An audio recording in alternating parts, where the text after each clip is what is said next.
Hi guys and welcome back to A&A Productions.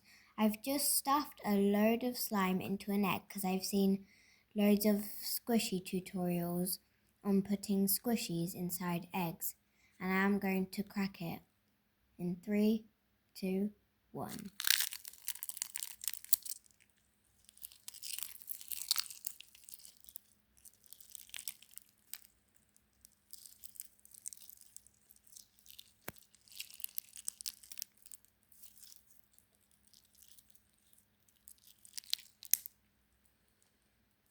I will give this a 7 out of 10.